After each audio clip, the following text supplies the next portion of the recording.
এই যে দেখছো, এটা হলো মণিপুরের লোকটাক লেক, পৃথিবীর একমাত্র ভাসমান হ্রদ। এই জলের ওপর ভেসে থাকে ফুমদি, আর এর নিচে লুকিয়ে আছে বহু রহস্য।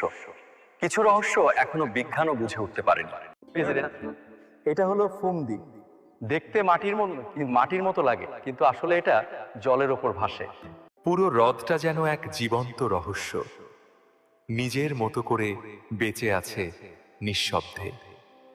লোকজন বলে এই হ্রদের নিচে পুরনো সভ্যতার চিহ্ন আছে। রাতে নাকি জলের তলা থেকে আলো জ্বলে ওঠে।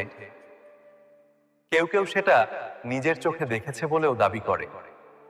রাত নামলে দেখো, জলের নিচে কেমন আলো জ্বলে ওঠে।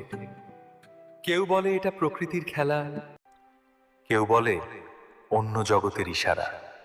আসল সত্যটা কেউ জানে না। হয়তো এই হ্রদের রহস্য কখনোই খোলা হবে না, কিন্তু এখানকার নীরবতা যেন কিছু বলতে চায়, যদি মন দিয়ে শোনা যায়।